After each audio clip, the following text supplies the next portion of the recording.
نحمدہ ونصلی ونسلم علی رسولہ الکریم بسم اللہ الرحمن الرحیم۔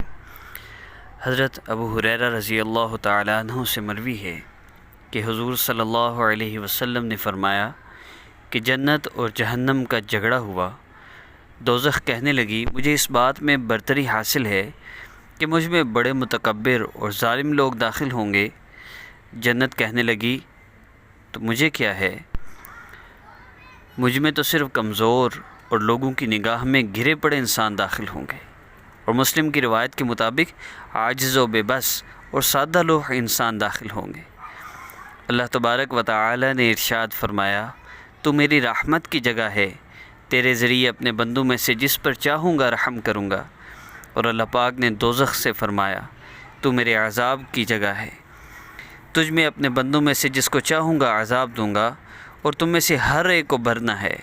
بہرحال دوزخ تو وہ بھرے گی نہیں، یہاں تک کہ اللہ پاک اپنا پاؤں جہنم میں رکھے گا تو وہ چڑچڑانے لگے گی اور کہے گی بس بس بس، پھر بھر جائے گی۔ اور دوزخ کی بعض آگ کو بعض دوسری آگ سے ملا دیا جائے، اور اللہ تعالیٰ اپنے بندوں میں سے کسی پر ظلم نہیں کرے گا۔ الفاظ ہیں دوزخ کی بعض آگ کو، کچھ آگ کو بعض دوسری آگ سے ملا دیا جائے گا، اور اللہ تعالیٰ اپنے بندوں میں سے کسی پر ظلم نہیں کرے گا۔ رہی بات جنت کی تو اللہ پاک جنت کو بھرنے کے لیے ایک مخلوق کو پیدا کرے گا۔ صحیح بخاری میں بھی یہ حدیث مبارکہ موجود ہے، چوتھے باب کی 1836 نمبر حدیث مبارکہ ہے یہ۔ اور اللہ رب العزت سورہ واقعہ میں فرما رہے ہیں اذا وقعت الواقعہ، جب وہ ہو پڑنے والی ہو پڑے گی۔ قرآن پاک اللہ رب العزت نے جو ہمیں عطا فرمایا، ہمیں تو عربی آتی نہیں، ورنہ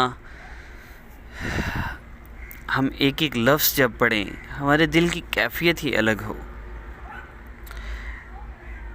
میرے دل میں تھا حدیث مبارکہ عرض کروں، قرآنی آیات بھی کچھ عرض کر دیتا ہوں۔ اعوذ باللہ من الشیطان الرجیم، بسم اللہ الرحمن الرحیم۔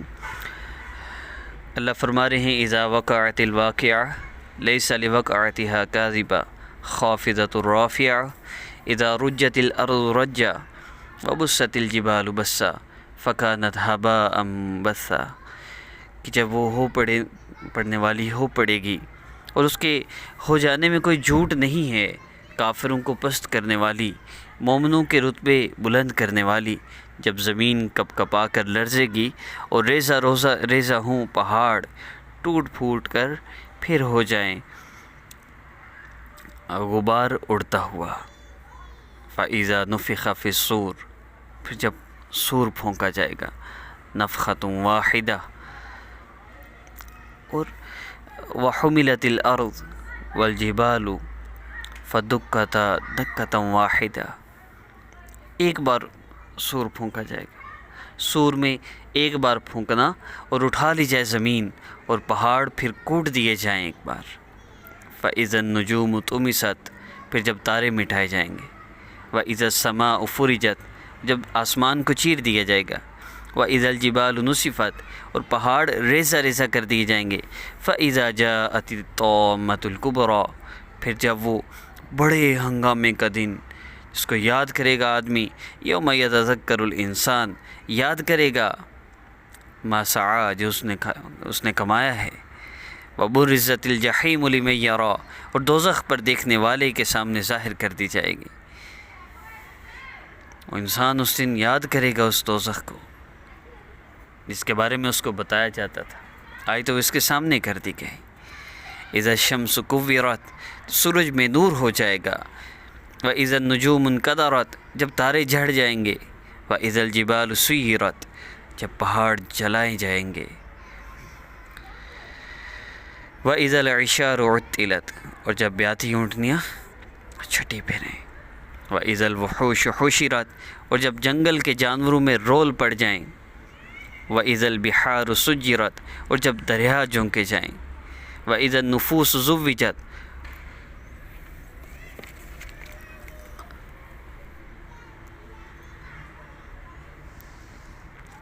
وَإِذَا الْمَوْءُودَةُ سُئِلَتْ بِأَيِّ ذَنبٍ قُتِلَتْ وَإِذَا الصُّحُفُ نُشِرَتْ وَإِذَا السَّمَاءُ كُشِطَتْ وَإِذَا الْجَحِيمُ سُعِّرَتْ وَإِذَا الْجَنَّةُ أُزْلِفَتْ عَلِمَتْ نَفْسٌ مَا أَحْضَرَتْ۔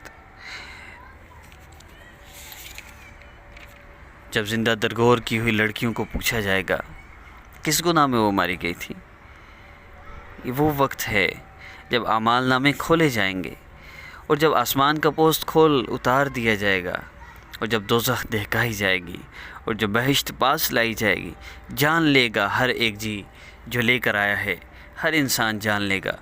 اور آپ سے میں نے صرف ایک بات کرنی ہے، اللہ رب العزت نے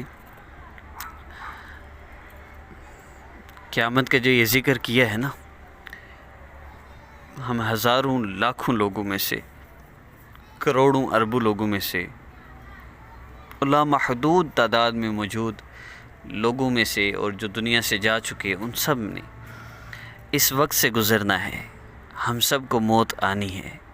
گزارش صرف یہ کرنی تھی کہ جن مسئلوں کے لیے وظیفے کر رہے ہیں نا، نہ نماز کی ہوش، نہ اعمال کا پتہ، نہ قرآن پاک کی تلاوت کا ہوش، نہ کسی کے ساتھ اچھا سلوک، اچھے اخلاق سے پیش آنے کا ہوش، دوڑ لگی ہوئی ہے، ایک مسئلہ آ گیا زندگی میں، اس مسئلے کے پیچھے دوڑ لگی ہوئی ہے، بس یہ مسئلہ میرا حل ہو جائے، بس لگے ہوئے ہیں وظیفے پہ وظیفے کیے جا رہے ہیں، اسی حال میں موت آ جائے، کیا تیاری ہے؟ آج رات آپ کی آخری رات ہو، اگر آپ نے آج سونا ہے، صبح نہیں اٹھنا، اگر میں نے سونا ہے اور صبح نہیں اٹھنا، کیا ہماری تیاری ہے؟ کیا ہم نے تیاری کر لی؟ اگر تیاری نہیں ہے تو اللہ کا واسطہ ہے یہ وظیفوں پہ زور نہ دیں، اعمال کریں، ان اعمال سے اللہ رب العزت سے تعلق جوڑیں، اپنے مسائل کو حل کروائیں۔ اور اسی بات پہ میں ہر ویڈیو میں زور دے رہا ہوں، دیکھیے بیسک ایک میتھڈ ہے، آپ نے صرف 2 رکعت نفل پڑھنے ہیں، نماز کی پابندی کرنی ہے، 2 رکعت نفل آپ پڑھیں، مغرب کے بعد کریں۔ 4 بجے ویڈیو اور 5 بجے اسلامی خبر آسان وظیفہ پر اسی لیے اپلوڈ کی جاتی ہے تاکہ آپ مغرب کے بعد بھی عمل کر لیں، 2 رکعت نفل پڑھ کے عمل کریں، پھر عشاء کے بعد بھی 2 رکعت نفل پڑھیں، تہجد کے وقت 2 نفل پڑھیں، اشراق کے وقت 2 نفل پڑھیں، ظہر کے بعد 2 نفل پڑھیں، اس لیے کہ بار بار اللہ رب العزت سے مانگیں۔ اور جب آپ دعا کریں، اس دعا میں اللہ رب العزت سے یہ دعا کریں، اللہ میں آپ کے در پہ آ گیا ہوں، آ گئی ہوں، میں نے جانا بھی یہاں سے تب ہے، اللہ جب آپ میرا مسئلہ حل فرما دیں گے، یا اللہ آپ میری پریشانی ختم فرما دیں گے، پھر میں یہاں سے جاؤں گا، پھر میں یہاں سے جاؤں گی، اللہ میں نے اس در سے اٹھنا نہیں ہے جب تک آپ میرا مسئلہ حل نہ فرما دیں۔ یوں اللہ پاک سے مانگیے، 2 رکعت نفل پڑھیے، اس کے بعد اللہ رب العزت کے اسم مبارک یا حسیب یا اللہ کو اتنا پکاریے جس طرح بچہ اپنی ماں کو پکارتا ہے۔ 2 نفل پڑھنے کے بعد نماز نہیں پڑھنی، اذان کے بعد اس عمل کو کریں، اور 5 منٹ کم از کم دعا کریں، پھر معجزہ دیکھیں، اللہ رب العزت سے بڑا مسئلہ حل ہوگا۔ یاد رکھیے اس دنیا میں کوئی انسان ایسا نہیں جو آپ کا مسئلہ حل کر سکتا ہو، اس لیے نہ اپنی والدہ کا نام دیں، نہ تصویر دیں، اور نہ جادو نصیبت بندش کے نام پر لوٹنے والوں کو پیسے دیں۔ ان لوگوں سے بچیے، اللہ پاک سے اپنا تعلق جوڑیے، اللہ رب العزت سے اپنے مسائل کو حل کروائیے۔ اس کے علاوہ ہمارے مسائل کا اور حل نہیں ہے۔ نبی علیہ الصلوۃ والسلام اور صحابہ نے اللہ رب العزت سے نماز کے ذریعے مدد چاہیے، اس نماز کے ذریعے اللہ سے مدد چاہیے۔ عمل کی ترتیب میں نے عرض کر دی، نفل پڑھنے ہیں، اس کے بعد اللہ پاک کے اسم مبارک کا ذکر کرنا ہے جب تک کہ دل کی کیفیت نہ بدل آئے، دل بھر نہ آئے، اور اس کے بعد آپ نے دعا کرنی ہے کم از کم 5 منٹ، اللہ سے اللہ پاک کے احسانات کو یاد کرتے ہو، اور آخر میں درود پاک پڑھ لیں۔ السلام علیکم ورحمۃ اللہ۔